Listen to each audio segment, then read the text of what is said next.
বিসমিল্লাহির রহমানির রহিম। আলহামদুলিল্লাহি রাব্বিল আলামিন, ওয়াসসালাতু ওয়াসসালামু আলা রাসূলিহি মুহাম্মাদিন ওয়া আলিহি ওয়া আসহাবিহি আজমাইন। গত মজলিসে আমরা আলোচনা করেছিলাম আমাদের যে পরিচিতি, আমাদের নাম মুমিন মুসলিম কেন, এরপর আমাদের নামের সাথে আরেকটা পরিচিতি হলো আহলুস সুন্নাহ ওয়াল জামাআহ কেন, এরপর হানফি, শাফি, হাম্বলি, মালিকি এই পরিচয়গুলো যুক্ত হলো কেন, সাথে কাদেরি, চিশতি, সোহরাওয়ার্দী এই সকল বিষয়গুলো আমাদের পরিচিতি পরিচয়ের সাথে কেন যুক্ত হয় এ সম্পর্কে আলোচনা করেছিলাম, মনে আছে তো? এখন আজকে যে আলোচনা, একাধিক আলোচনা, সময় যতটুকু কুলায় আর কি। প্রথম আলোচনা হচ্ছে আমরা যেই, এদিকে খেয়াল করেন,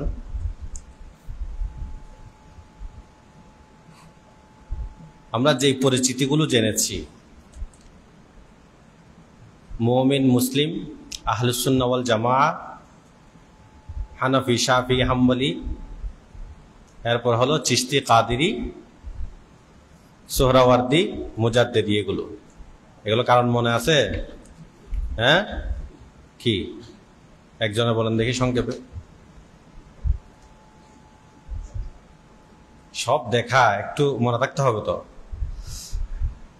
হানাফি, শাফি কেন বলা হয়? হ্যাঁ, সহজ কথায় বললে আমাদেরকে আল্লাহ তাআলা 3 প্রকারের বিধিবিধান দিয়েছেন। এক প্রকার হলো আকীদাগত, আরেক প্রকার হলো আমলগত, আরেক প্রকার হলো আখলাকগত। তো আমাদের যেই আকীদাগত বিষয়, এই ক্ষেত্রে আবার আল্লাহ তাআলা 2টা ভাগ করেছেন। একটা হলো মুমিন মুসলিম হিসাবে, আবার হাদিসে আমাদেরকে আরেক ভাগ করেছে আহলুস সুন্নাহ এবং আহলুল বিদআহ হিসাবে। আকীদাগত বিষয় কয় ভাগে ভাগ হয়ে গিয়েছে? 2 ভাগে। এক ভাগ হলো কি মুমিন মুসলিম হিসেবে, দ্বিতীয় হলো আহলুস সুন্নাহ ওয়াল জামাআহ হিসেবে। এগুলো হাদিস, কোরআনের আয়াত সব বলেছিলাম ওই সময়।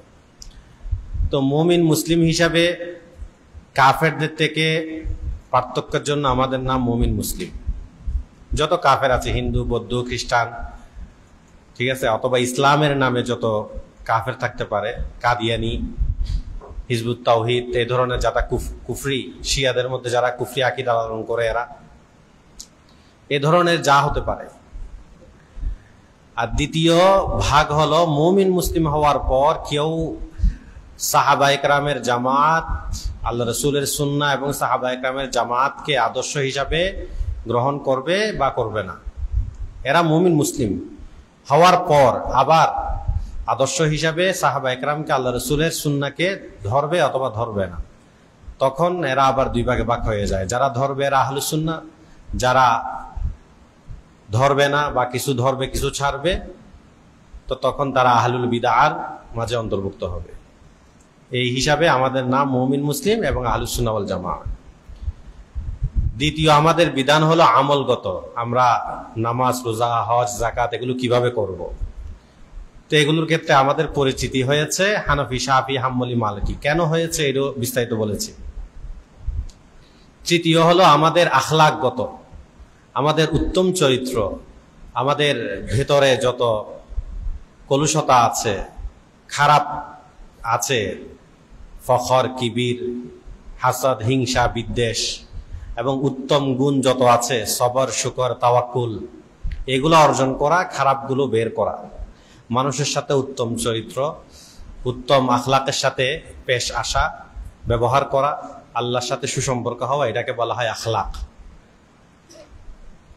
তো এটার জন্য ওই চিশতি, কাদেরি, সোহরাওয়ার্দী, নকশবন্দি এই তরিকাগুলো আসছে। কারণ যারা এই লাইনগুলোতে মেহনত করবে, কেউ কাদেরি তরিকায় মেহনত করে, এটা হলো আব্দুল কাদের জিলানী রহমতুল্লাহ আলাইহির তরিকা, কাদেরি, আব্দুল কাদের। ঠিক আছে? তো এই তরিকায় যারা মেহনত করবে, আখলাককে অর্জন করবে, এই জন্য নামের মধ্যে এইগুলো কি হয়েছে, যুক্ত হয়েছে। এটা গত মজলিসের, গত আমাদের পর্বের আলোচনা ছিল, সংক্ষেপে বললাম। আজকের আলোচনা হলো, আমরা শুধু আহলুস সুন্নাহ নামের মধ্যেও ক্ষান্ত না, বরং আমাদের নামে আবার যুক্ত হয় আশআরী, মাতুরিদি, আসারি। আশআরী, মাতুরিদি, আসারি, হামজা সা দিয়ে আসারি, আসারুন থেকে। এই যে আশআরী, মাতুরিদি, আসারি, আহলুস সুন্নাহ ওয়াল জামাআহ যখন হলো, তাহলে তো হয়ে গেল। কিন্তু এর সাথে যে আশআরী, মাতুরিদি, আসারি, এটা যে যুক্ত হয়েছে, এটা কিভাবে হলো? এটা কেন হলো? এটার প্রয়োজনটা কি? ঠিক আছে? তো এটা আজকে প্রথমে পরিষ্কার করি। আশআরী, মাতুরিদি, আসারি এগুলো একটা পরিচিতিমূলক শব্দ, বরং পরিচিতিমূলক নয়, এগুলো হলো পার্থক্যমূলক শব্দ। এগুলো আসছে কি জন্য? পার্থক্য সৃষ্টি করার জন্য। কিসের থেকে পার্থক্য? আমি আগে আমাদের বিষয়টা পরিষ্কার করি, তাহলে আপনাদের কাছে বিষয়টা পরিষ্কার হবে। যেমন আমাদেরকে বলা হয়, বা আমরা নিজেদেরকে বলি দেওবন্দি। কি বলি? দেওবন্দি। বা আমাদেরকে অনেকেই চিনে, ডাকে, বলে যে দেওবন্দি। এই দেওবন্দি অর্থ কি? যে দেওবন্দ মাদ্রাসায় পড়ে, যে দেওবন্দ এলাকায় বাড়ি, কি এটার অর্থ? দেওবন্দি এই শব্দের অর্থটা কি? এটার একটা ব্যাখ্যা আছে। এটার ব্যাখ্যা, কারো বাড়ি দেওবন্দ, সেই হিসাবে দেওবন্দি হতে পারে, কিন্তু আমরা যে অর্থে দেওবন্দি, সেটার ব্যাখ্যা হলো ভিন্ন। দেওবন্দি মানে হলো নতুন কিছু না। দেওবন্দি মানে হলো আগের যেই পদ্ধতি আছে, সেই পদ্ধতিগুলোর মধ্যেই আমরা আছি। যেমন ধরেন, আহলুস সুন্নাহ ওয়াল জামাআহ, তো আমরা আহলুস সুন্নাহ ওয়াল জামাআহর অনুসরণ করি। আশআরী, হাম্বলি, শাফি, মালিকি, হানফি, সেখানের মধ্য থেকে আমরা হানফি। এইভাবে চিশতি, কাদেরি, সোহরাওয়ার্দী এগুলো আমরা কি করি? গ্রহণ করি। তা আমরা নতুন কিছু তো আনি নাই। আমি যে কথাটা বললাম, এটা দাবিমূলক না, বরং আমাদের আকাবের দেওবন্দের দ্বিতীয় সারির একজন ব্যক্তি হলেন হযরত খলিল আহমদ সাহারানপুরী রহমতুল্লাহ আলাইহি। চিনেন খলিল আহমদ সাহারানপুরী রহমতুল্লাহ আলাইহি? সম্ভবত 1346 হিজরিতে মারা গিয়েছেন। খলিল আহমদ সাহারানপুরী রহমতুল্লাহ আলাইহি বজলুল মজহুদ, যে আবু দাউদের শরা আছে ওনার, আরো অনেক কিতাব আছে। খলিল আহমদ সাহারানপুরী রহমতুল্লাহ আলাইহির একটা কিতাব আছে, কিতাবের নাম হলো আল মুহান্নাদ আলাল মুফান্নাদ। কিতাবের নাম কি? আল মুহান্নাদ আলাল মুফান্নাদ। এই কিতাবটি লেখার একটা প্রেক্ষাপট আছে। এখানে মোট 26টি প্রশ্নের উত্তর আছে, 26টি ইখতিলাফি মাসালা। যে ইখতিলাফি মাসালাগুলো কিছু হলো বেরলভীদের সাথে, আর কিছু হলো কাদের সাথে? আহলে হাদিস সালাফিদের সাথে ইখতিলাফি মাসালা। ওই মাসালার জবাবেই মূলত এই কিতাব রচিত হয়েছে। সংক্ষেপে বললে এতটুকুই যে বেরলভীদের যে প্রধান ব্যক্তি ছিলেন, তাদের আলা হযরত, তারা যাকে বলে আর কি আলা হযরত মাওলানা আহমদ রেজা খান বেরলভী। এই মাওলানা আহমদ রেজা খান বেরলভী, উনি আকাবিরে দেওবন্দকে তাকফির করেছেন, বিশেষ করে হযরত ইসমাইল শহীদ রহমতুল্লাহ আলাই, কাসেম নানতুভি রহমতুল্লাহ আলাই, তারপর রশিদ আহমদ গঙ্গুহি রহমতুল্লাহ আলাই, খলিল আহমদ সাহারনপুরি, ওনাকে থানবী রহমতুল্লাহ আলাই, ওনাদেরকে তাকফির করেছেন, কাফের ফতোয়া দিয়েছেন। এই কাফের ফতোয়া দেওয়ার জন্য তিনি সৌদিয়াতে আকাবিরে দেওবন্দের বিভিন্ন কিতাবের ইবারত কাটছাট করে তিনি উপস্থাপন করেছেন। সেখানে হারমাইনের ওলামা ইকরাম থেকে ফতোয়া নিয়ে এসছেন। ফতোয়া নিয়ে এসে কিতাব লিখেছেন হুসামুল হারমাইন। কি নাম? হুসামুল হারমাইন নামে কিতাব লিখেছেন। এই হুসামুল হারামাইনের জবাবে এক একজন এক এক ভাবে দিয়েছেন। যেমন হুসাইন আহমদ মাদানী রহমতুল্লাহ আলাইহি লিখেছেন আশ-শিহাবুস সাকিব, মুর্তাজা হাসান চাঁদপুরি রহমতুল্লাহ আলাইহি লিখেছেন আস-সাহাবুল মিদরার সহ আর অনেকগুলো কিতাব। থানবী রহমতুল্লাহ আলাইহি লিখেছেন বাসতুল বানান, তাগয়িরুল উনওয়ান। তারপর তাইয়িব সাহেব রহমতুল্লাহ আলাইহি লিখেছেন গলত ফাহমিয়ু কা ইজালা। আর খলিল আহমদ সাহারনপুরি রহমতুল্লাহ আলাইহি লিখেছেন হলো আল মুহান্নাদ আলাল মুফান্নাদ। তো অনেক কিতাব লিখেছেন, কিন্তু আল মুহান্নাদ আলাল মুফান্নাদ এটা একটু ব্যতিক্রম, কারণ এটা সম্মিলিত সকলের পক্ষ থেকে, এবং এখানে আকাবিরে দেওবন্দের প্রায় মনে হয় 26 জনের স্বাক্ষর আছে এখানে শেষে। মিশরের, সৌদি আরবের মধ্যে মক্কার, মদিনার, তারপর সিরিয়ার বিভিন্ন জায়গার ওলামা ইকরামের দস্তখত আছে, স্বাক্ষর আছে। খোদ আকাবির দেওবন্দের এই 16 জন কি 26 জনের কি আছে এখানে স্বাক্ষর আছে। এই খলিল আহমদ সাহারনপুরি রহমতুল্লাহ আলাই মূলত ওই প্রশ্নগুলোর উত্তর দিয়েছেন। এই কিতাবের শুরুতেই লেখা আছে, খলিল আহমদ সাহারনপুরি রহমতুল্লাহ আলাই বলেছেন যে আমরা নতুন কিছু না, বরং দেওবন্দি মানি হলো যারা আকিদার ক্ষেত্রে আবুল হাসান আশআরি এবং আবু মনসুর মাতুরিদি রাহিমাহুমুল্লাহ ওনাদের অনুসরণ করে, মাযহাবের ক্ষেত্রে ইমাম আবু হানিফা রাহিমাহুল্লাহর অনুসরণ করে, আর তাসাউফ, তাজকিয়া কিংবা আখলাক এগুলোর ক্ষেত্রে চিশতি, কাদেরি, নকশবন্দি, মুজাদ্দিদি এগুলোর কি করে অনুসরণ করে। এই তিনটার সম্মিলিত বিষয়ে হলো দেওবন্দি। তাহলে এখানে নতুন কি আসছে? নতুন শুধু একটা নাম আসছে, সেটা হলো আশআরি মাতুরিদি, কিন্তু মূল হলো আহলুস সুন্নাহ ওয়াল জামাআহ নাম হিসেবে আসছে আশআরি মাতুরিদি। কিন্তু দেওবন্দি যদি নতুন কিছু নাই করে, তাহলে দেওবন্দি হিসাবে নাম কেন তারা ধারণ করবে বা তাদেরকে বলা হবে? এই যে এইটা হলো আসল জায়গা, এটা হলো পার্থক্য সৃষ্টি করার জন্য। আমাদের বর্তমান সময়ে যতগুলো বাতিল ফিরকা আছে, বাতিল দল আছে, কিংবা আহলুস সুন্নাহ ওয়াল জামাআর খিলাফ যত মতবাদ আছে, ভ্রান্ত দল আছে, তাদের থেকে পার্থক্য করার জন্য হলো দেওবন্দি। দেওবন্দি মানে এরা বেরলবি না, দেওবন্দি মানে এরা বর্তমান যে শিয়া আছে এরা না, দেওবন্দি মানে হলো এরা কাদিয়ানি না, দেওবন্দি মানে হলো এরা হিজবুত তাওহীদ না, দেওবন্দি মানে হলো এই সমকালীন যত ভ্রান্ত যারা আকিদার নামে ভ্রান্ত আকিদা ধারণ করে, সালাফি আছে এরা না, আহলে হাদিস আছে, লামাযহাবি আছে এরা না। ঠিক আছে?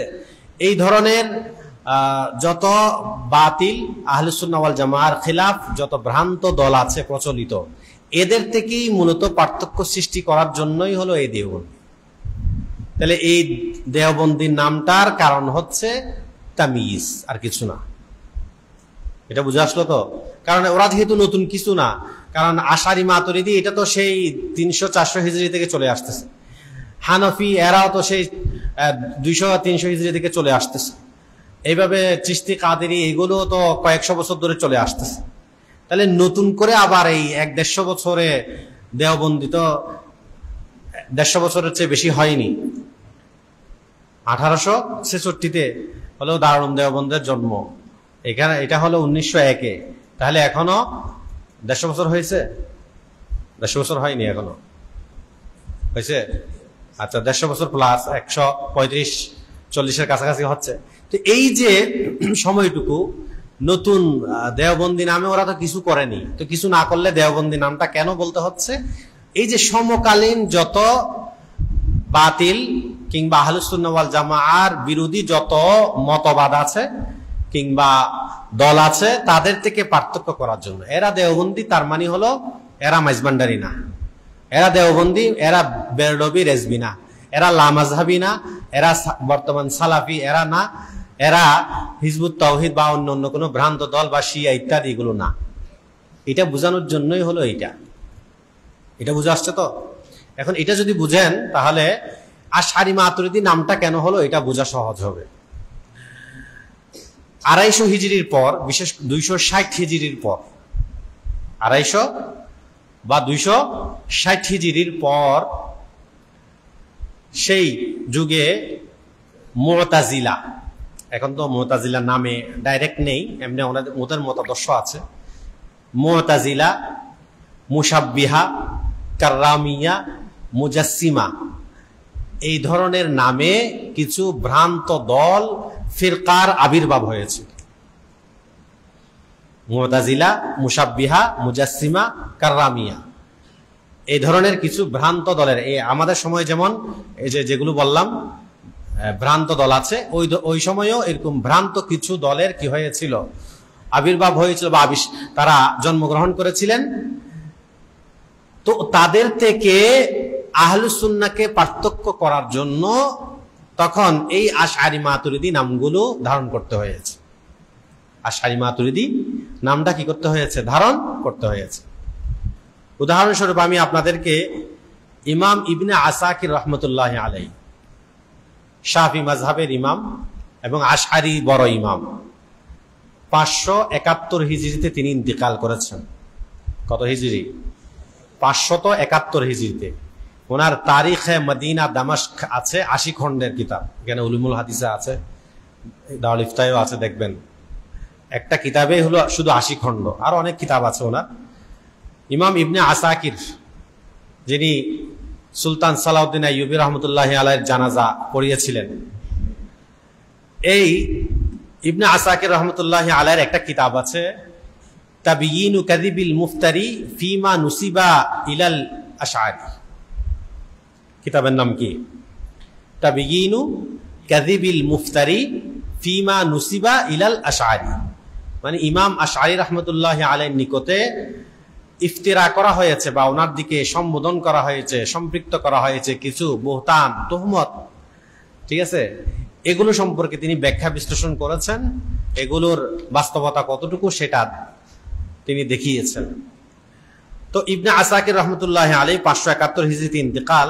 তিনি তাবিয়িনু কাযিবিল মুফতারি এই কিতাবের 636 থেকে 637, বর্তমান যে আধুনিক নুসখা যেটা আছে সেটা, আগেরটার না, 636 আর 37 পৃষ্ঠায় বলেন, ওয়া ইম্মা ইয়ানতাসিবু মিন্না মান ইনতাসাবা ইলা মাযহাবিহি, আমাদের মধ্য থেকে যারা আবুল হাসান আশআরীর মাযহাবের দিকে নিজেকে সম্বোধন করে, নিসবত করে, তথা নিজেকে আশআরী বলে, কেন? লিয়াতামাইয়াজা আনিল মুবতাদিআ, লিয়াতামাইয়াজা আনিল মুবতাদিআ, বেদাতীদের থেকে নিজেদেরকে পার্থক্য করার জন্যই বলে। ওই যে বললাম সেই যুগের যে বেদাতি ছিল, আল্লাযীনা লা ইয়াকুলুনা বিহি মিন আসনাফিল মু'তাজিলা ওয়াল জাহমিয়া আল মুআত্তিলা ওয়াল মুজাসসিমা আল কাররামিয়া ওয়াল মুশাব্বিহা আস সালিমিয়া ওয়া গায়রিহিম মিন সাইরি তাওয়াইফিল মুবতাদিআ ওয়া আসহাবিল মাকালাতিল ফাসিদাতিল মুখতারিআ, লিআন্না আল আশআরিয়্যা হুয়া আল্লাযী ইনতাদাবা লিরদ্দ আলাইহিম হাত্তা কামাআহুম ওয়া আযহারা লিমান লাম ইয়ারিফ আল বিদআ বিদআহু। আচ্ছা, ইমাম ইবনে আসাকির রহমতুল্লাহ আলাইহি বলেন, আমাদের মধ্য থেকে যারা নিজেদেরকে আশআরী বলে তারা মূলত, উনি কয়েকটা দলের নাম নিয়েছেন, মু'তাজিলা, জাহমিয়া, মুআত্তিলা, মুজাসসিমা, কাররামিয়া, মুশাব্বিহা, সালিমিয়া, এই 4 দল সেই যুগে ছিল। এবং আরো অন্যান্য যত ভ্রান্ত দল, ভ্রান্ত মতবাদের লোক ছিল, তাদের থেকেই পার্থক্য, লিয়াতামাইয়াজ, পার্থক্য করার জন্যই এই নামটা করেছে। কেন? ইমাম আশআরী রহমতুল্লাহ আলাইহি এদের সকলের বিরুদ্ধেই তিনি রদ করেছেন, এদের শিকড়কে উপড়ে ফেলেছেন। এদের বিদআত কি, ভ্রান্তি কি, সেগুলো তিনি জাহের করে দিয়েছেন। যারা তাদের বিদআত গুলোকে চিনত না, সেগুলো তিনি তুলে ধরেছেন। বুঝে আসছে কথা? একই আমরা যে এখন নিজেদেরকে আমরা দেওবন্দি বলি, তো আমাদেরও তো কাজ একই। আমরা কি করি? আমরা বেরলভীদের ভ্রান্তি কি সেটা তুলে ধরি, লামাজহাবিদের সালাফিদের ভ্রান্তি কি সেগুলো তুলে ধরি, এরকম মওদুদী সাহেবের যে ভ্রান্তি আছে সেগুলোকে আমরা তুলে ধরি, এরকম অন্যান্য যত হিজবুত তাওহীদ আছে এদের ভ্রান্তিগুলোকে আমরা তুলে ধরি। তো এই ভ্রান্তিগুলোকে তুলে ধরি এবং তাদের থেকে আমাদের পার্থক্য আছে, এই পার্থক্যটাই হলো আমাদের পরিচিতি যে আমরা দেওবন্দি, মানে আমরা এরা না। আমরা মওদুদী সাহেবের ভ্রান্তি এগুলো মানি না, আমরা বিদআতীদের ভ্রান্তি এগুলো মানি না, সালাফিদের গুলো মানি না, অন্যগুলো মানি না, বরং এগুলোর আমরা রদ করি, মুখেও বলি, লিখনির মাধ্যমেও বলি। বুঝাচ্ছে কথা? তাহলে সেটা হলো মূলত পার্থক্য সৃষ্টি করার জন্যই এই আশআরী মাতুরিদি নামটা এসেছে। ঠিক আছে? কয় এখানে তো শুধু আশআরীর কথা এসেছে, মাতুরিদির কথা কই? মাতুরিদির কথাও অন্যরা লিখেছেন, যেমন ইমাম মুরতাজা জাবিদি রহমতুল্লাহি আলাইহি, ইনি হানাফি মাযহাবের বড় ইমাম। 1206 হিজরিতে তিনি ইন্তেকাল করেছেন। কত হিজরি? 1206 হিজরিতে। ওই যে তাজুল আরুস 30 খণ্ডের যে কি আছে আপনার কামুস আছে, লুগা আছে, এবং ওনার ইতহাফুস সাদাতিল মুত্তাকিন, এই যে কিতাব ইতহাফুস সাদাতিল মুত্তাকিন, ইহয়া উলুমিদ্দিনের শরহ করেছেন। এটা এখন 30 খণ্ডে প্রকাশ হয়েছে, আগে 10 খণ্ডে ছিল, এখন 30 খণ্ডে, এই নুসখায় 30 খণ্ডে প্রকাশ হয়েছে। এই কিতাবের মাঝে আছে, এটার 4 নম্বর খণ্ড, শুরু পুরাটাই হলো এটা আকীদা সম্পর্কে। আর আগের যে নুসখা আছে ওইটার 2য় খণ্ডে আছে যে তিনি বলেছেন যে ওয়াল ইউলাম আন্না কুল্লাম মিনাল ইমামাইন আবিল হাসান ওয়া আবি মানসুর লাম ইউবাদদিআ মিন ইনদিহিমা রা'য়ান ওয়া লাম ইয়াশতাক্কা মাযহাবান।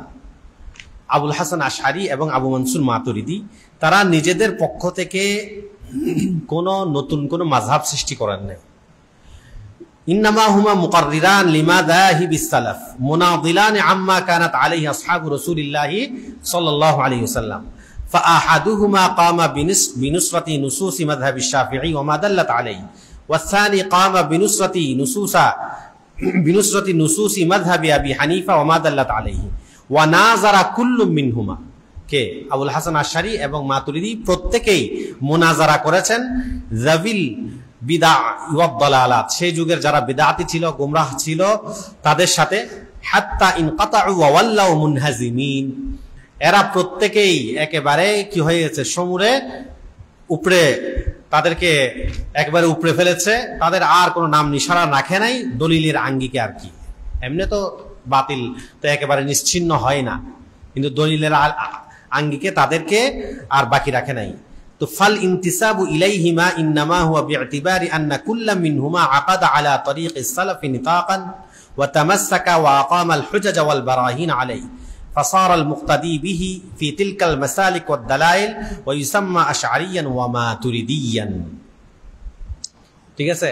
এখন যারা এই ওই যুগের যারা বিদআতি ছিল, সেই বিদআতিদের খণ্ডন করতে গিয়ে এবং সহি মাযহাব বা সহি আকীদার অনুসরণ করতে গিয়ে যারা আবুল হাসান আশআরীর কি করেছে, অনুসরণ করেছে, তারা আশআরী। যারা মাতুরিদির অনুসরণ করেছে তার নাম কি হয়েছে? মাতুরিদি হয়েছে। বুঝে আসছে? এখন একটা প্রশ্ন, যদি দুইজনেই একই কাজ করে থাকে, কি করে থাকে? দুইজনেই যদি একই কাজ করে থাকে, যে ওনারা সেই যুগের যে বিদআতি ছিল তাদেরকে খণ্ডন করেছেন, তাদেরকে রদ করেছেন, তাদের বিদআতগুলোকে তুলে ধরেছেন, তো দুইজনেই যদি একই কাজ করে থাকেন, তো নাম কেন ভিন্ন ভিন্ন হলো? নাম কেন ভিন্ন ভিন্ন হলো? ঠিক আছে? তো এটা আমি সহজে বুঝাই, সেটা হচ্ছে দুনিয়াতে কোনো বিষয়ে সকলেই দ্বিমত করে না, আবার সকলেই কোনো বিষয়ে, সব বিষয়ে যে সকলেই একমত হয় তাও না। আরো সহজ করে বলি, হানফি, শাফি, মালিকি, হাম্বলি 4টা মাযহাব না? আচ্ছা, 4 মাযহাব মানে কি সকলেই প্রতিটা মাসালায় ইখতিলাফ করেছে না? এরকম না, বরং বিশাল একটা অংশ আছে এখানে কোনো মাযহাব নেই, এখানে কোনো ইখতিলাফে নেই। 5 ওয়াক্ত নামাজ ফরজ, কোনো ইখতিলাফ আছে? ফরজ ফজরের 2 রাকাত সুন্নত, 2 রাকাত ফরজ, ইখতিলাফ আছে? যোহরের, আসরের, মাগরিব, এশা এগুলোর রাকাত সংখ্যার মধ্যে কোনো ইখতিলাফ আছে? নাই। আচ্ছা, নামাজে প্রতি নামাজে যে এক রাকাতে যে একটা রুকু হবে, 2টা সিজদা হবে, কোনো ইখতিলাফ আছে? মুতলক কেরাত পড়তে হবে, কোনো ইখতিলাফ আছে? তো এরকম কত শত শত না হাজারো বিষয়, অধিকাংশ বিষয় হলো তারা একমত। ওই আমরা ইখতিলাফটা পড়তে পড়তে মনে হয় যে আসলে ইখতিলাফ তাদের সাথে বেশি। নাহলে শরীয়তের অধিকাংশ মাসআলাই হলো তারা একমত। বুঝা আসছে? তাহলে কি বোঝা গেল? অধিকাংশ ক্ষেত্রে একমত হলেও কিছু ক্ষেত্রে কি হয়েছে, ইখতিলাফ হয়েছে। মানে মাসালান আপনি নামাজ শুরু করেছেন, রাফে ইয়াদাইন করেছেন, সকলে একমত, কিন্তু এখন রুকুতে যেতে করবেন কি করবেন না, রুকু থেকে উঠে রাফে ইয়াদাইন করবেন কি করবেন না, আমিন জোরে বলবেন কি আস্তে বলবেন, এই মাসালাগুলোতে কি হয়ে গেছে, ইখতিলাফ হয়ে গেছে, মতানক্য হয়েছে। তো যখন মতানক্য হয়েছে, বলে যে আপনি আমিন জোরে বলেন শাফি, আপনি আমিন আস্তে বলেন হানফি, আপনি রাফে ইয়াদাইন করেন শাফি হাম্বলি, আপনি রাফে ইয়াদাইন করবেন না মালিকি হানফি। ঠিক আছে? আবার আরেক জায়গায় গিয়ে মালিকি আবার হানফি কি হয়ে গেছে, ইখতিলাফ হয়ে গেছে এখানে একসাথে। আবার আরেক জায়গায় গিয়ে শাফি আর হাম্বলি এখানে একসাথে থাকলেও, আমিন জোরে বলার ক্ষেত্রে একসাথে থাকলেও, ঠিক আছে, রাফে ইয়াদাইন করার ক্ষেত্রে একসাথে থাকলেও, কিন্তু আরেক মাসালায় গিয়ে আবার ইখতিলাফ হয়ে গেছে বা হানফির সাথে মিলে গিয়েছে। হয়েছে না এরকম? তার মানে কিছু কিছু জায়গায় ইখতিলাফ হয়েছে, অথচ প্রত্যেকেই নামাজের পদ্ধতি নিয়ে গবেষণা করেছে। নামাজ কিভাবে পড়বে এটাই তো, নাকি অন্য কিছু? তো নামাজ কিভাবে পড়বে এটার গবেষণায় যেহেতু কিছু কিছু জায়গায় ইখতিলাফ হয়েছে, এরকম রোজা, এরকম হজ, এরকম যাকাত, এরকম অন্যান্য শরীয়তের যেই মাসলা মাসাইল গুলো আছে, সেখানে কিছু কিছু জায়গায় ইখতিলাফ যখন হয়েছে, তো যেই ইমামকে অনুসরণ করেছে সে একটা নাম হয়ে গেছে। বাস আমি এখন নামাজ হোক, রোজা হোক, হজ হোক, যাকাত হোক, যত ক্ষেত্রে আবু হানিফার অনুসরণ করব, আমার নাম কি? হানফি। আরেকজনে সে বলে আমি ইমাম আহমদ ইবনে হাম্বলকে করব, তার নাম হাম্বলি। আরেকজনে বলে আমি শাফিকে অনুসরণ করব, তার নাম শাফি। অথচ দেখা যাচ্ছে সব মাসালায় হানফি শাফির যে ইখতিলাফ তাও না, হাম্বলির সাথে ইখতিলাফ যে তাও না, অথবা কোন কোন মাসালায় দুইজনে একমত হয়ে যাচ্ছে, তৃতীয় আরেকজন ইখতিলাফ করে বসতেছে, এরপরও নাম ভিন্ন ভিন্ন আছে কি না? তো একই কাজ হয়েছে আশআরী মাতুরিদি। তারা যেহেতু বিদআতীদের খণ্ডন করেছেন, তাদের জবাব দিয়েছেন এবং আকীদাগুলোকে সুবিন্যস্ত করে সুন্দরভাবে তুলে ধরেছেন, তার মানে তাদেরও প্রতিটা বিষয়ে ইখতিলাফ হয়েছে এমন না, তাদেরও এরকম অধিকাংশ বিষয় একমত। হ্যাঁ, কিছু কিছু বিষয়ে ইখতিলাফ হয়ে গেছে। এটাকে ইমাম আবুল হাসান আশআরী এক রকমের করে তুলে ধরেছেন ব্যাখ্যাটা, আবু মাসুদ মাতুরিদি আরেকভাবে তুলে ধরেছেন। এই বেদাতীদের খণ্ডন করতে গিয়ে আবুল হাসান আশআরী একভাবে জবাব দিয়েছেন, উনি আরেকভাবে জবাব দিয়েছেন। কেউ এটার ইল্লত এটা বলেছেন, কেউ এটার ইল্লত এটা বলেছেন। হয় না ইখতিলাফ? এই যে আপনার রিবা কেন হয়, কাইল আর জিন্স পড়ছেন না? এটা হলো ইত্তিহাদে কাদার এবং ইত্তিহাদে কি জিন্স। তো এগুলো যে এক হলে কারণ নিকটে হচ্ছে, আবার কারণ নিকটে তহমিয়ত, সামানিয়ত, ইদ্দিখার এগুলো পাওয়া গেলে হচ্ছে, কারণ নিকট হচ্ছে না। ইল্লতের মধ্যে ইখতিলাফ হয়েছে না? কিন্তু রেবার হওয়ার বিষয়ে একমত, কিন্তু রেবার ইল্লতটা কি এটার মধ্যে ইখতিলাফ। এগুলো আপনারা পড়ছেন নুরুল আনোয়ারে, আমি বিস্তারিত আর বলতেছি না।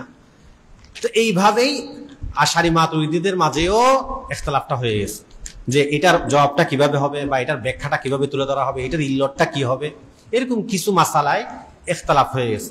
এরকম ইখতিলাফের সংখ্যা কেউ বলেছেন 13টা, কেউ বলেছেন 50টা, কেউ বলেছেন আরো কম আরো বেশি, কেউ বলেছেন এগুলো ইখতিলাফে লফজি, এগুলো মানে মানান আসলেই ইখতিলাফ না, বরং লফজি ইখতিলাফ মানে বলার ভাষায় ইখতিলাফ। লফজি ইখতিলাফের অর্থ কি? বলার ভিন্নতা, হাকিকত এক। ঠিক আছে? বা কেউ কেউ বলেছেন যে এগুলো আসলেই ইখতিলাফ, কিন্তু এগুলো আবার এমন ইখতিলাফ মতানক্য না যেটার কারণে একজন আরেকজনকে বিদআতি বলতে পারবে বা আহলুস সুন্নাহ থেকে বের হয়ে যাবে এমন না। যেমন ধরেন হানাফি শাফিঈদের যে ইখতিলাফ আছে, এই ইখতিলাফের কারণে কেউ কাউকে কি গুমরাহ বলতে পারবে? কারণ আমরা সবাই বলি না চার মাযহাব হক, তো কি অর্থ? চারো মাযহাব হক কি অর্থ এটা? চারো মাযহাব হক মানে এরা চারো মাযহাব হকের গণ্ডির মধ্যে আছে। তাদের প্রতিটা মতেই যে হক এমন না, বরং তাদের মতগুলো হকের গণ্ডির মধ্যে আছে। হ্যাঁ, কারো ক্ষেত্রে এটা সওয়াব, কোন মাযহাবের এটা সওয়াব সঠিক আর কি, কোন মাযহাবের এটা সওয়াব, কিন্তু কোনটা সেটা আমরা জানি না। আলা সাবিলিল বাদালিয়াত, ঠিক আছে? কোনটাতে হানাফি হক, কোনটাতে শাফি হক, কোনটাতে মালিকি হক, কোনটাতে হাম্বলি হক, কিন্তু কোনটা হক আর কোনটা বেহক সেটা তো এখানে নির্ণয় করার মতো যোগ্যতা আমাদের হয়নি। এটা আল্লাহ তাআলা সেখানে প্রকাশ করবেন, অথবা না করলে নাও করতে পারেন। কারণ আল্লাহ রসুল বলে দিয়েছেন, যোগ্য ব্যক্তি যদি ইস্তিহাদ করে সে 2 আজর পাবে, না ভুল হলে 1 আজর পাবে। তাহলে এখানে আমরা কাউকে কি বলি না, নাহক বলি না। মাযহাবের ক্ষেত্রে একই, এখানেও আশআরী মাতুরিদি তারাও এরকম ব্যাখ্যা বিশ্লেষণ, দলিল আদিল্লা ইত্যাদি, তারপর আপনার ইল্লত ইত্যাদি এগুলো বয়ান করার ক্ষেত্রে ইখতিলাফ হয়েছে। কিন্তু এই ইখতিলাফটা, মতানক্যটা এমন না যেমন কেউ কাউকে যে কি বলতে হয়, বিদআতি বলতে হয়, অথবা আহলুস সুন্নাহ থেকে বের হয়ে যেতে হয়, বা না হক, এমন না। বেশির চেয়ে বেশি এগুলো হলো আওলা গায়রা আওলা, কিংবা সওয়াব খাতা। হক না হক না, একটা হলো হক না হক, আর একটা হলো সওয়াব খাতা। বুঝা যাচ্ছে? তো হানাফি, শাফি, মালিকি, হাম্বলি মাযহাবের ইখতিলাফ যেমন সওয়াব খাতার ইখতিলাফ, ঠিক আছে? সওয়াব খাতা মানে কি? রাস্তা নির্ণয় করতে ভুল হয়ে যাওয়া। রাস্তাতে মানে আমার উদ্দেশ্য শহরে যাব, এখন আমি যাওয়ার জন্য এই রাস্তা দিয়ে যাব, নাকি ওই ফটিকছড়ি দিয়ে ঢাকা দিয়ে ঘুরিয়ে তারপর যাব, না এদিক দিয়ে হাটাজারি দিয়ে রাঙ্গামাটি দিয়ে ঘুরে ওদিক দিয়ে যাব, এই কোনটা দিয়ে যাব কোথায়, সেই শহরে, সেটার মধ্যেই হলো নির্ণয় করতে গিয়ে, ঠিক করতে গিয়ে ইখতিলাফ। ঠিক আছে?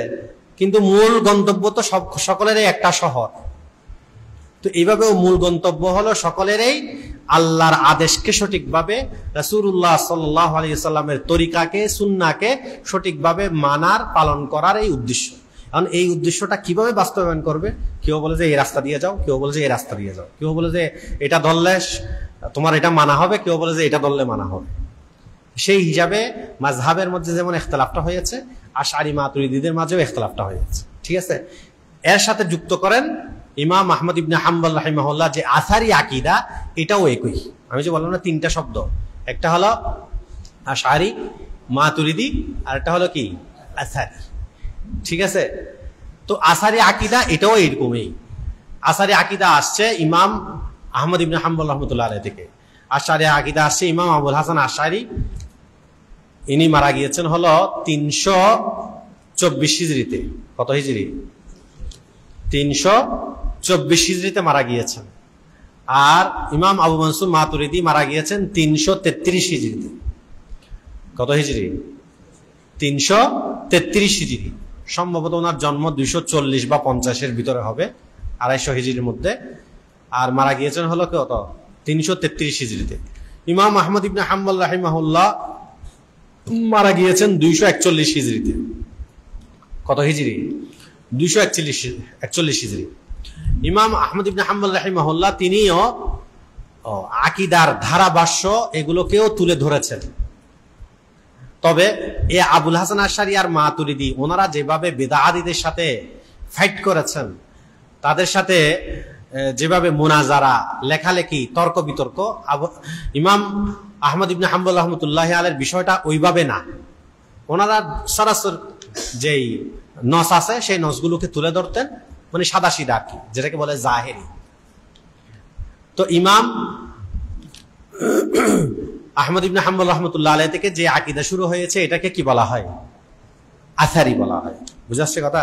তাহলে আসারি, আশআরী, মাতুরিদি, এই 3টা বিষয় বুঝে আসছে। তো এখন আরেকটা বিষয় পরিষ্কার করি, সেটা হচ্ছে খুব সংক্ষেপে খেয়াল করেন যে এই যে ইমাম আহমদ ইবনে হাম্বল রাহিমাহুল্লাহ যদি ওনার মাযহাবের মানে ফুরুঈ আমলের ক্ষেত্রে যদি তারা অনুসরণ করে হাম্বলি হয়, আকীদার ক্ষেত্রে অনুসরণ করে আসারি হয়েছে, তো আমরাও আকীদার ক্ষেত্রে আবু হানিফা রাহমাতুল্লাহ আলাইহি অনুসরণ করলে হানফি হব। মাতুরিদি কেন হব? বা আশআরী কেন হব? প্রশ্ন কিনা? হ্যাঁ, যখন বললাম আসারি, আশআরী, মাতুরিদি, ঠিক আছে? আসারি মানে যারা ইমাম আহমদ ইবনে হাম্বল রাহিমাহুল্লাহর অনুসারী। ইমাম আহমদ ইবনে হাম্বল রাহিমাহুল্লাহ থেকে যেভাবে ফিকহি মাযহাব আমলের বিষয় আসছে, তো যারা এটাকে মানে এটাকে বলা হয় কি হাম্বলি। আর যারা ওনার আকীদার ধারাকে অনুসরণ করে তাকে বলা হয় কি আসারি। তো একই কাজ যদি আমরা আবু হানিফা রাহিমাহুল্লাহর ক্ষেত্রে করি, তাহলে আমরা আকীদার ক্ষেত্রেও হানফি, আবার আমলের ক্ষেত্রে যেভাবে আমরা হানফি, আকীদার ক্ষেত্রেও সেভাবে কি হব? হানফি হব, বা অন্য একটা নাম দিব যেটা আবু হানিফা রাহিমাহুল্লাহর সাথে মিল হয়, আসারির মতো এই ধরনের। মোটামুটি আমরা আবু হানিফা রাহমাতুল্লাহ আলাইহিকে অনুসরণ করবো, এটা আর কি। তাহলে এখন যেটা প্রোপাগান্ডা বা যেটা বলা হয়, হানফিরা আকীদার ক্ষেত্রে আবু হানিফাকে মানে না, আমলের ক্ষেত্রে আবু হানিফাকে মানে। কি বলে? যদিও তারা এখানে এটা বলে, আবার আরেক জায়গায় গেলে যখন মাযহাব নিয়ে আলোচনা হবে তখন বলবে যে না, এরা আবু হানিফাকেও মানে না। কারণ আবু হানিফা থেকে যে এই মাসলা আসছে এটার কোনো দলিল আছে না? আবু হানিফা রাহিমাহুল্লাহ মারা গেছে 150 হিজরিতে, ইমাম কুদুরি লিখছেন 400 হিজরিতে। মাঝখানে এত ফাসালা, এগুলো যে আবু হানিফার মাসালা কই পাইল এরা? সাহেবে হেদায়া মারগিনাই রহমতুল্লাহ আলাইহি 593 হিজরিতে মারা গেছেন। তো এইগুলো পাইলো কই? হেদায়ার মাসালা আবু হানিফা থেকে আসছে, কোনো সনদ আছে? এগুলো আবার অন্য জায়গায় বলে আর কি। কিন্তু যখন আকীদার মাসলা আসবে তখন আবার বলবে না, এরা আবু হানিফাকে আকীদার ক্ষেত্রে মানে না। কিসের ক্ষেত্রে মানে? আমলের ক্ষেত্রে মানার যেভাবে দাবি করে, আকীদার ক্ষেত্রে এইভাবে কি করে না, মানে না। যদি আকীদার ক্ষেত্রে মানতো তাহলে তারা নিজেদেরকে মাতুরিদি পরিচয় না দিয়ে কি পরিচয় দিত? হ্যাঁ, হানাফি পরিচয় দিত। বুঝাচ্ছে কথা? আচ্ছা, এই প্রশ্নের উত্তর দেওয়ার জন্য আমি আগে একটা মুকদ্দিমা বলি। সেই মুকদ্দিমাটা খেয়াল করেন। আমাদের সামনে এখন যে প্রচলিত কি আছে, আকীদা আছে, প্রসিদ্ধ আকীদার যে ধারা আছে, কয়টি ধারা? আসারি, আশআরি, মাতুরিদি। এই প্রসিদ্ধ 3টি ধারা মূলত 5টি মাধ্যমে আমাদের কাছে আসছে। কয়টি মাধ্যমে? 5টি মাধ্যমে। আসারি, আগে আসারিটা বলে ফেলি যেহেতু এটা সংক্ষেপে। আসারি ইমাম আহমদ ইবনে হাম্বল থেকে আসছে, সহজ কথা। ফিকহের ক্ষেত্রেও আসছে, আকীদার ক্ষেত্রেও আসছে। আশআরি যেটা আছে সেটা কোত্থেকে আসছে? আশআরি রাহমাতুল্লাহ আলাইহি, এটাও ইবনে আসাকির রাহমাতুল্লাহ লিখেছেন, ইমাম সুবকি লিখেছেন, মুরতাজা জাবিদি এবার তো পরেই শুনাইলাম, আরো অনেকে লিখেছেন, আমি বলার সময় নেই। ওনারা স্পষ্ট করে বলেছেন, ইমাম আশআরি রাহমাতুল্লাহ আলাইহি যে আকীদাগুলোকে ব্যাখ্যা বিশ্লেষণ করেছেন, ইল্লত বয়ান করেছেন, দলিল দিয়েছেন, যুক্তি দিয়েছেন, এগুলো মূলত তিনি নিজ থেকে করেন নাই, বরং তিনি ইমাম শাফি রহমতুল্লাহ আলাইহি এবং ইমাম মালিক রহমতুল্লাহ আলাইহি ওনাদের যে কিতাব ছিল, লেখা ছিল, কিংবা ওনার শাগরিদদের যেই কাছে ওনাদের যে সমস্ত বক্তব্য ছিল, এগুলার আলোকেই মূলত ইমাম আবুল হাসান আশআরি কাজ করেছে। তাহলে আশআরি তার প্রধান ব্যক্তি কয়জন? 2 জন। একজন হলো কে? ইমাম শাফিঈ, আর একজন হলো কে? ইমাম মালিক রহমতুল্লাহ আলাইহি। বুঝা আসছে?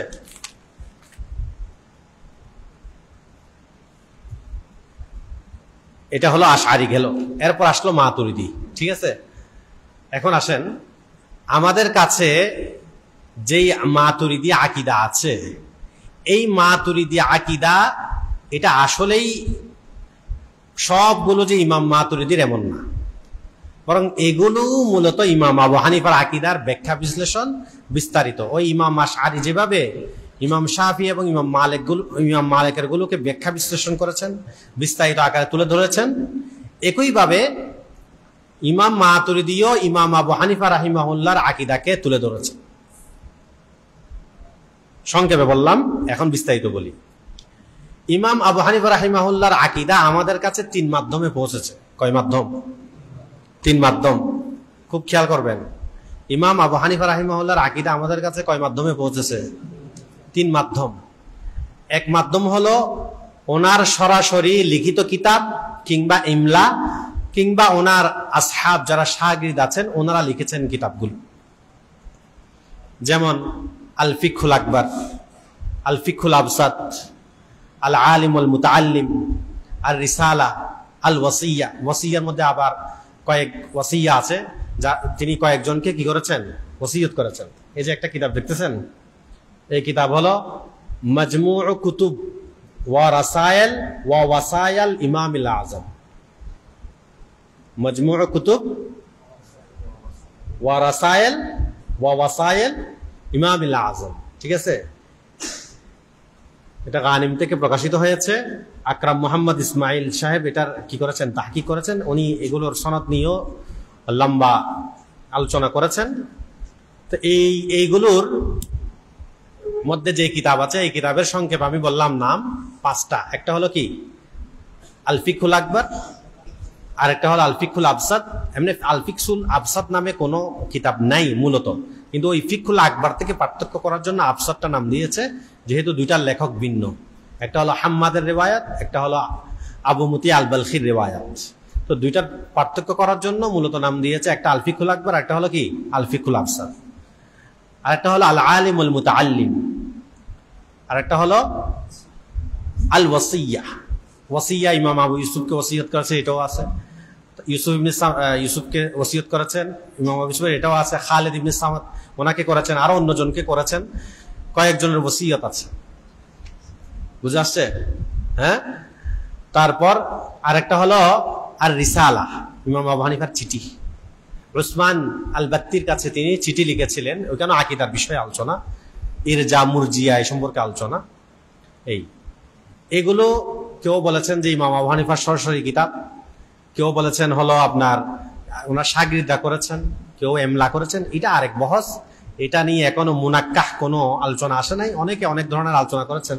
যেমন এখানে একটা কিতাব আছে, দেখেন, দাহজুশ শুবহাত আল মাসারা হাওলা আল ফিকহিল আকবর রিওয়ায়াত হাম্মাদ বিন আবি হানিফা ওয়াল ফিকহিল আকবর রিওয়ায়াত হাম্মাদ রিওয়ায়াত আবি মুতি আল বালখি। উনি এই কিতাবের মাঝে, এটা হলো রুস্তুম মাহাদির, উনি এখানে আবু হানিফা রাহিমাহুল্লাহ আল ফিকহুল আকবর এবং আল ফিকহুল আবসাত, এই দুইটা কিতাব আবু হানিফা থেকে যে প্রমাণিত, এটার দলিল আদিল্লা নিয়ে কি করেছেন, আলোচনা করেছেন। ঠিক আছে। এরকম আরো অনেকের আলোচনা আছে, কিন্তু এখনো মুনাক্কাহ আকারে একেবারে ইয়াকিনের সাথে বলা যায় যে ওরকম কিছু আসে নাই। তবে একেবারে সেই 300-400 হিজরি থেকে নিয়ে অনেক ইমাম আবু হানিফা রাহিমাহুল্লাহর যে আল ফিকহুল আকবর নামে কিতাব আছে, এটা স্বীকৃতি দিয়েছেন। হানাফি মাযহাবের ইমামও দিয়েছেন, এরা তো আছেই।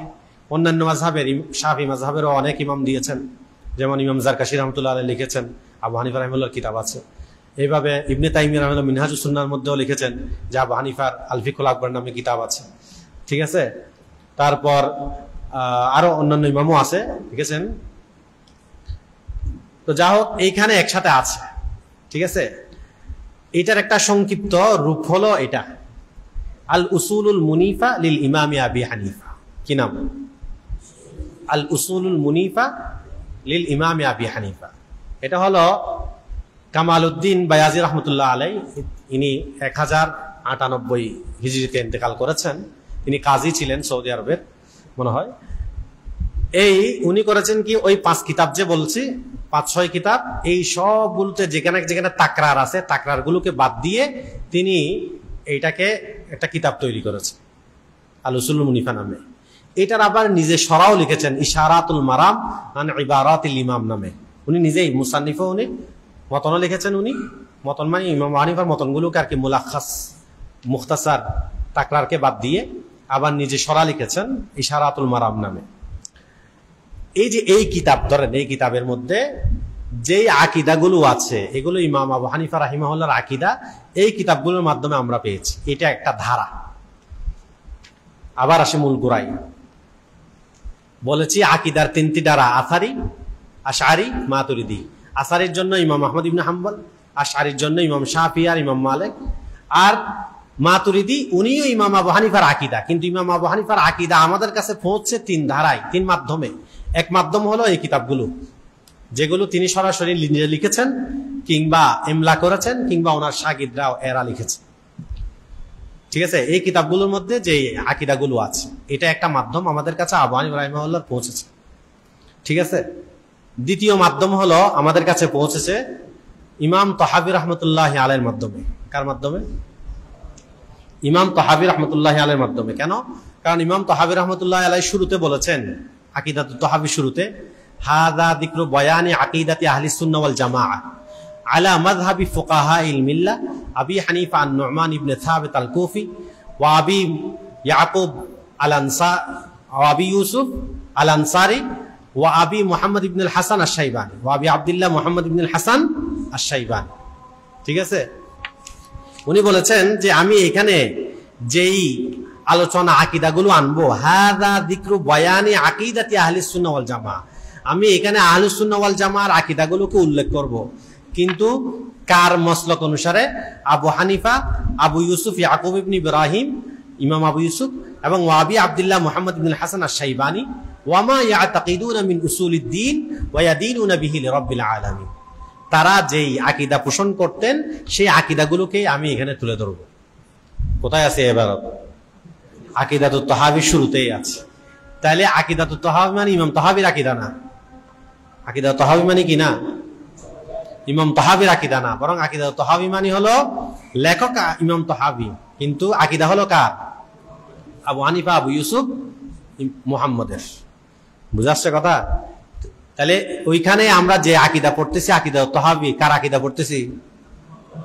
ইমাম আবু হানিফার আকীদা পড়তেছি। তাহলে দ্বিতীয় ধারা আমরা আবু হানিফার আকীদা পাওয়ার তৃতীয় মাধ্যম আমরা পেয়েছি, সেটা হলো আবু মনসুর মাতুরিদির মাধ্যম। কার মাধ্যমে? আবু মনসুর মাতুরিদির মাধ্যমে। কেন?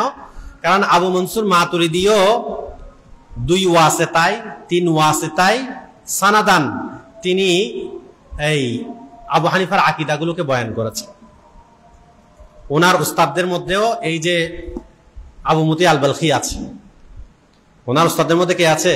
উস্তাদ মানে সরাসরি না, আর কি 2 ওয়াসিতা 3 ওয়াসিতা এভাবে কি ওনার আছে, এবং উনিও বিভিন্ন জায়গায় লিখেছেন। আর অন্যান্য ইমামরাও এই কথা বলেছেন যে আবু মনসুর মাতুরিদি মূলত আবু হানিফা রাহিমাহুল্লাহর যে আকীদা আছে সেই আকীদাগুলোকেই কি করেছেন? তিনি ব্যাখ্যা করেছেন। ওই যে মুর্তাজা জাবিদি রহমতুল্লাহি আলাইহির ইবারত আপনাদেরকে পড়ে শুনেছিলাম না?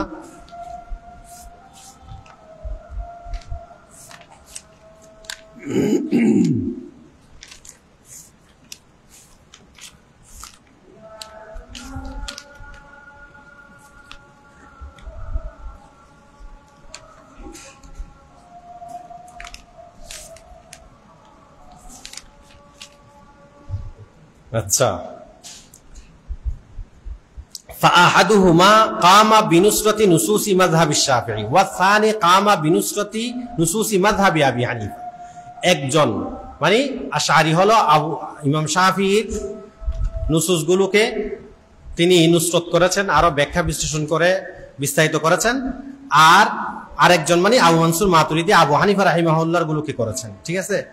এরপর তিনি আরেকটু এগিয়ে এই মুর্তাজা জাবিদি রাহমাতুল্লাহ বলেন, ফাল আশআরী বানা কুতুবাহু আলা মাসাইল মিন মাযহাবিল ইমামাইন মালিক ওয়া শাফিঈ। ওই যে বললাম আশআরী, মালিক আর শাফিঈ এটার উপর ভিত্তি। আখাযা যালিকা বিওয়াসায়াত ফাআইয়াদাহা ওয়া হাযযাবাহা। তিনি এগুলাকে বিভিন্ন সনদের মাধ্যমে গ্রহণ করেছেন, এগুলাকে তিনি তায়িদ করেছেন এবং মুহাযযাব করেছেন। ওয়াল মাতুরিদি কাযালিকা আখাযাহা মিন নুসুসিল ইমাম আবি হানিফা। বলে ইমাম মাতুরিদিও ইমাম আবু হানিফার নুসুস থেকে এগুলাকে নিয়েছেন। ওয়াহিয়া ফি খামসাতি কুতুব, সেগুলো হলো 5টি কিতাব, আল ফিকহুল আকবার ওয়াল রিসালা, আল ফিকহুল আবসাত, ওয়াল আলিম ওয়াল মুতাআল্লিম ওয়াল ওয়াসিয়া। এটা কার কথা বললাম? মুর্তাজা জাবিদি রাহমাতুল্লাহি আলাইহির কথা। আরো অন্যদের কথাও আছে যে বলেছেন যে ইমাম আবু মনসুর মাতুরিদি রাহিমাহুল্লাহ মূলত তিনি কি করেছেন? আবু হানিফা রাহিমাহুল্লাহর আকীদাকে ভিত্তি বানিয়েছেন। বুঝে আসছে? আচ্ছা, এখন প্রশ্নের শেষ নাই, দ্বিতীয় প্রশ্ন আবার আসবে, সেটা হলো যদি আবু মনসুর মাতুরিদির আকীদাই যদি আসলেই কার আকীদা হয়, আবু হানিফা রাহিমাহুল্লাহর আকীদা হয়, তো ডাইরেক্ট আমরা আকীদার ক্ষেত্রে হানফি বলবো, মাতুরিদি বলবো কেন? আশআরীরাও একই ডাইরেক্ট শাফি বলবে বা মালিকি বলবে, মাতুরিদি বলবে কেন? আশআরী বলবে কেন? বুঝে আসছে?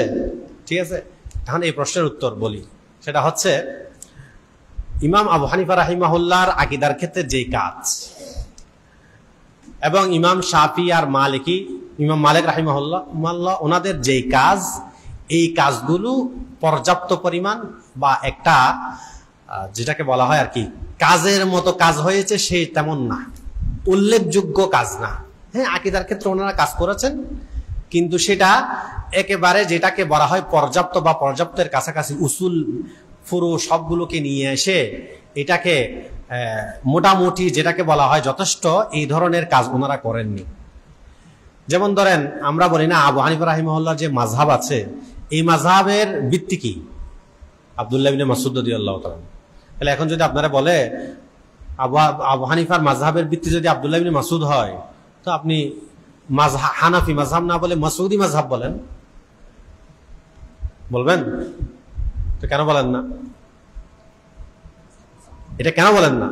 কারণ আব্দুল্লাহ ইবনে মাসউদের মাযহাব হলেও ভিত্তি, কিন্তু আব্দুল্লাহ ইবনে মাসউদ রাদিয়াল্লাহু মাযহাবের ক্ষেত্রে আবু হানিফার পর্যায়ের পর্যাপ্ত পরিমাণ কাজ হয়নি। বুঝাচ্ছে? এজন্য এটা মাসউদি মাযহাব হয় না।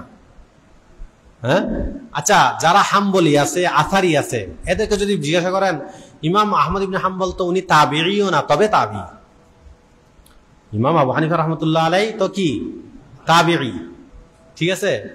ইমাম আহমদ ইবনে হাম্বল তাবি তো না, তবে তাবিও না, এর পরের মর্তবা। তো আহমদ ইবনে হাম্বল তো অনেক পরের মানুষ। তো আহমদ ইবনে হাম্বলকে বাদ দিয়ে আপনি ডাইরেক্ট কোন সাহাবীর থেকে আকীদা নেন, সেই হিসাবে নিজেদের নাম করেন না কেন? উত্তর কি? বলছে ওরকম কোন সাহাবী পাওয়া যায় না যে সাহাবী থেকে আকীদার ক্ষেত্রে বা মাযহাবের ক্ষেত্রে এই ধরনের কাজ হয়েছে। একইভাবে শাফি মাযহাবের ভিত্তি হলো আব্দুল্লাহ ইবনে আব্বাস রাদিয়াল্লাহু আনহু। তো আব্বাসী মাযহাব বলেন কেন?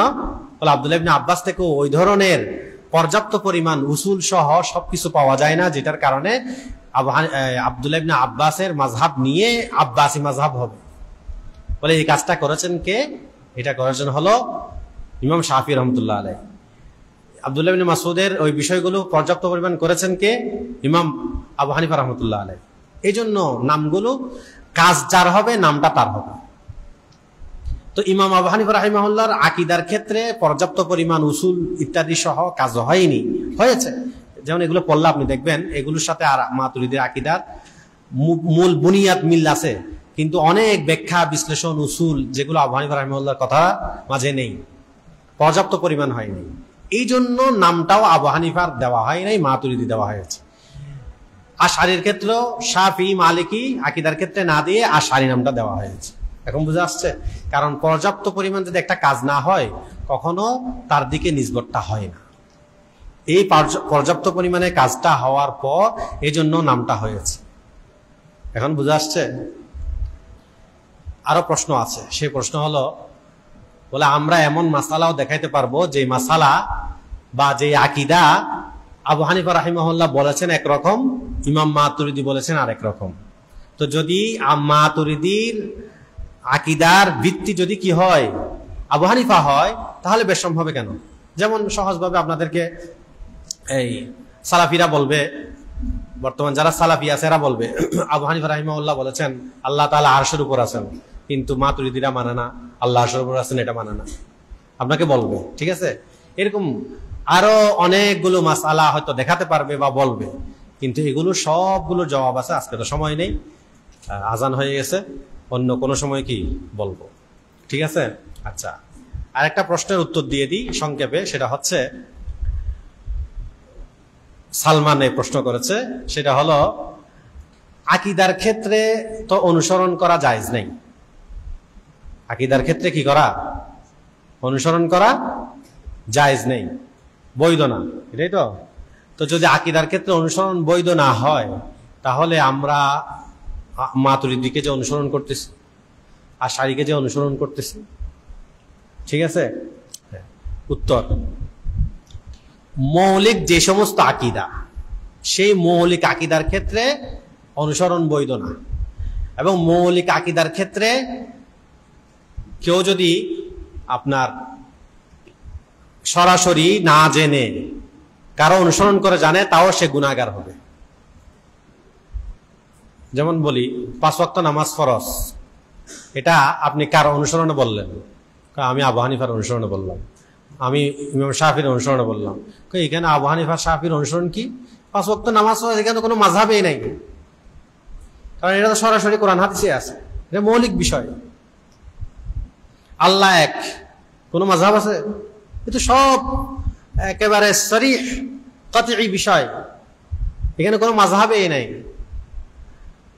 আল্লাহর ওজুদ আছে, আল্লাহ এক, জান্নাত জাহান্নাম আছে, এগুলো তো সব সুস্পষ্ট বিষয়। এগুলার ক্ষেত্রে কেউ অনুসরণ করা বৈধ না। কেউ যদি অনুসরণ ছাড়া অন্য কারো অনুসরণ করে তাহলে সে গুনাহগার হবে। তবে হ্যাঁ, তার ঈমান হবে কি হবে না এটা ইখতিলাফি বিষয়, এটা অন্য সময় আলোচনার বিষয়। কিন্তু এমনি মৌলিক আকীদার ক্ষেত্রে অনুসরণ বৈধ না, যেটা আমরা মাযহাবের ক্ষেত্রে করি, আমলের ক্ষেত্রে একইভাবে আকীদার ক্ষেত্রেও আমরা।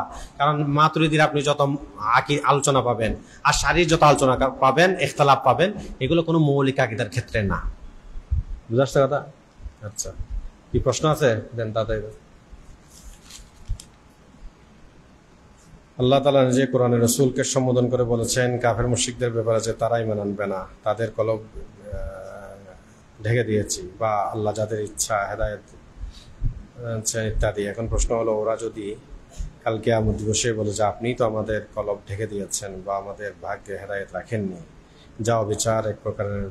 আচ্ছা, এটা তো আলোচনা বিষয়, তাকদীরের আলোচনার সাথে সংশ্লিষ্ট বিষয়, এটা ওই সময় বলবেন আর কি, ঠিক আছে? আর আজকের আলোচনার সাথে সংশ্লিষ্ট কিছু থাকলে দেন। আচ্ছা, নিয়মিত, এটা বন্ধ করে দেন। নিয়মিত যারা